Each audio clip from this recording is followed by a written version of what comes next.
Good morning, students.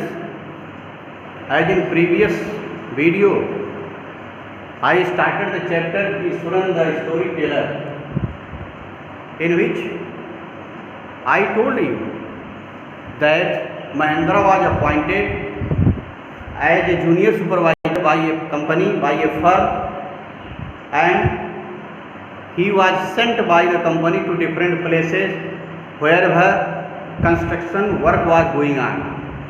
For example, if railway bridge was going to be constructed, he was sent there to supervise the work of workers, or if the dam was made there, or the coal mine, the work in coal mine was going on, he was sent there, or any chemical factory was going to be established, then he was sent to that place to supervise the work of workers.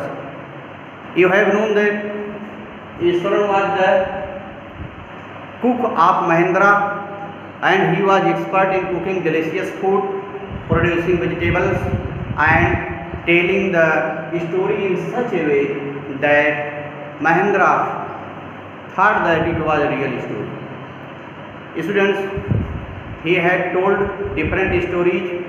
Every night he was telling different stories, and Mahendra was listening to the story very attentively.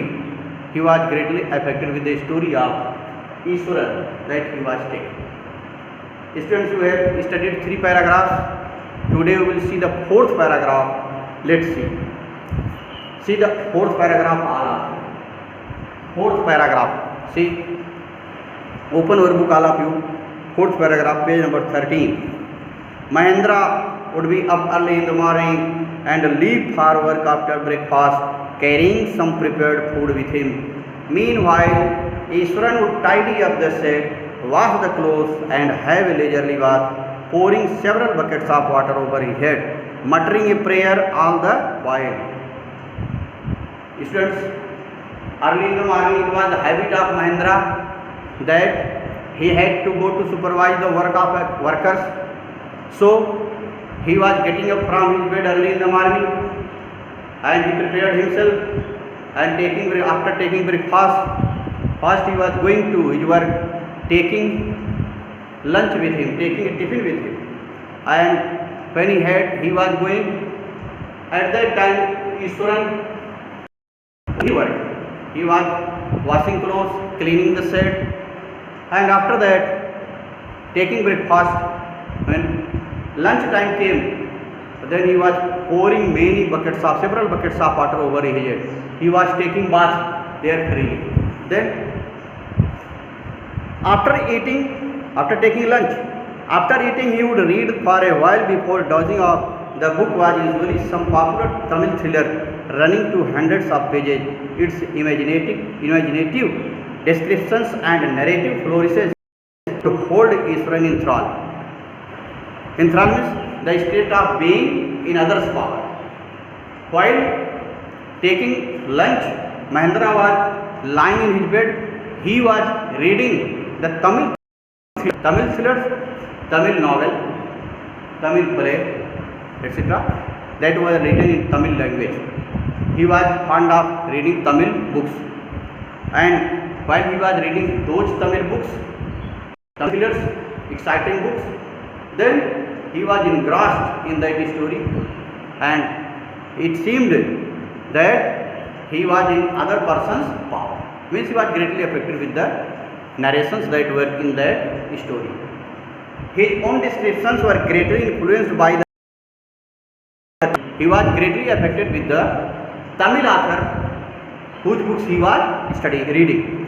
When he was narrating even the smallest of incidents, he would try to work in suspense and surprise, ending into the account. Students, while he was narrating the story, he was creating suspense in that story, and the listeners were surprised. Mahendra was surprised to listen to the story of Ishwaran while in suspense and telling the story. Yes. What happened then? For example, instead of saying that he had come across an uprooted tree on the highway, he would say with eyebrows suitably arched, and hands held out in a dramatic gesture. Students, it was the habit of Mahendra that when he was telling the story, habit of Mahendra, not habit of Ishwaran. It was the habit of Ishwaran when he was telling the story to Mahendra. His body language, the expression of face, the activities, the expression of face and the hands that he was moving in such a way that he was really as a character of that story. And it seemed that the story was really true, but it was not really true, students. Here given, he was telling that once he was moving on a highway and a tree was uprooted and fallen across the road. At that time, from a distance he saw that tree that had fallen across the road, but he did not clarify that it was a tree. First of all, he thought that it was an enormous beast, a very huge animal it was, he thought. You see, the road was deserted and I was all alone. He was telling the story that once he was moving on a highway and from a distance he saw that there was a big, very big, enormous beast was sprawling across the road. It was not really the beast, it was the tree that had been uprooted and it had spread across the road and its branches had covered the road, that place. But first of all, what happened then? I was half inclined to turn and go away. Inclined means willing to. Inclined means willing to.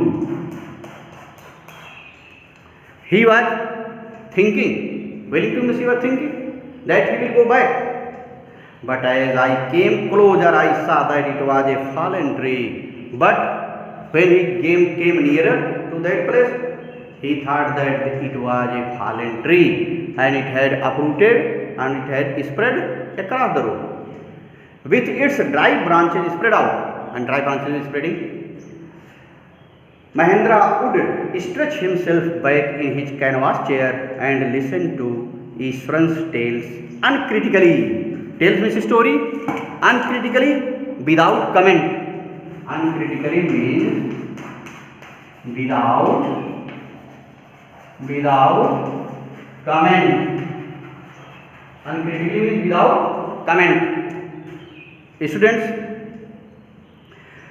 after that, when he was telling the story that once he was passing, when he was moving on a highway and he saw that enormous beast was lying, and first of all he was afraid, he did not want to go forward, he wanted to go back, but he did not move back. He went forward near that place and he found that it was an uprooted tree and its branches had spread across the road. Then Mahendra would stretch himself back in his canvas.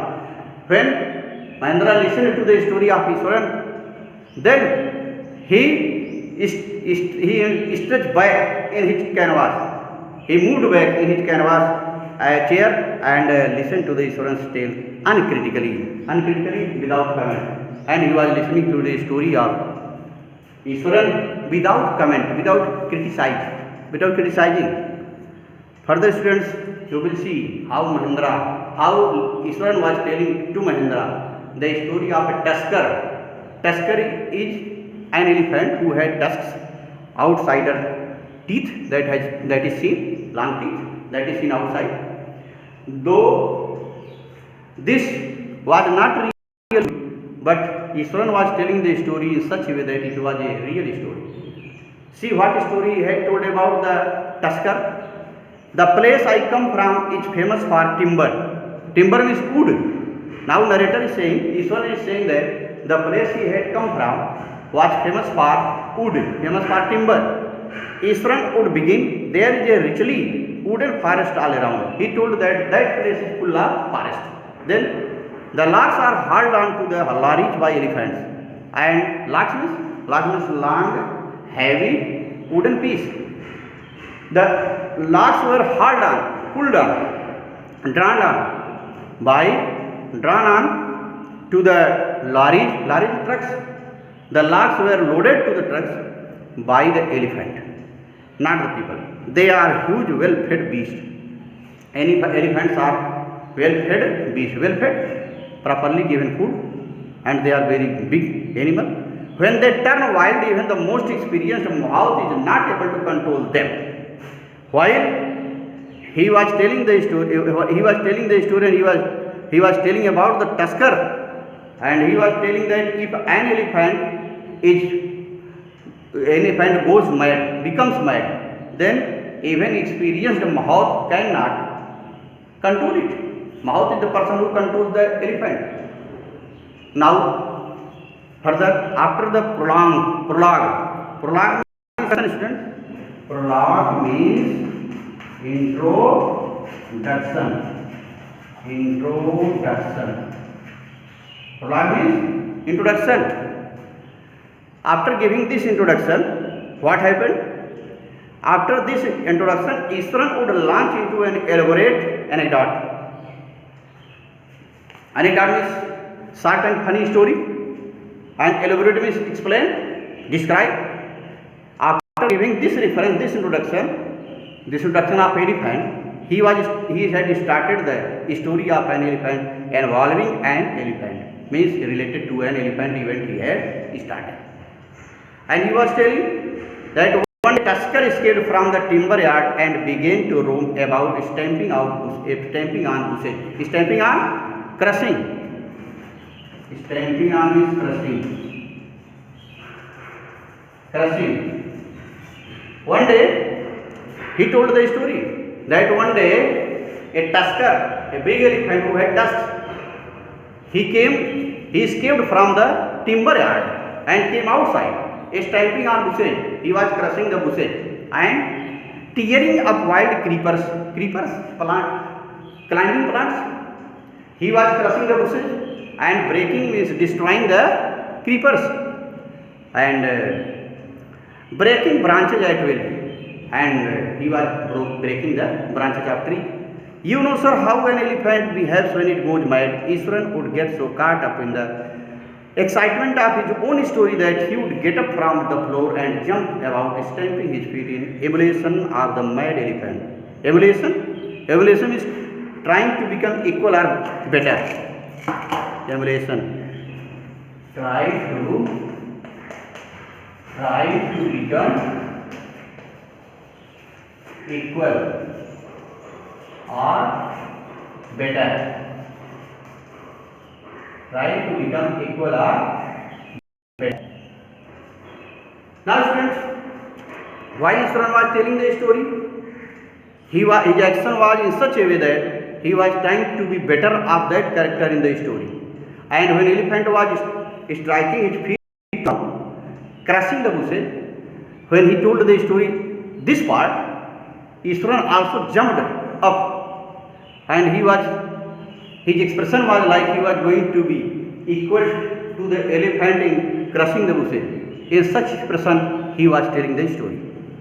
One day, tusker escaped from the timber yard and began to roam about, stamping on bushes, tearing up wild creepers and breaking branches.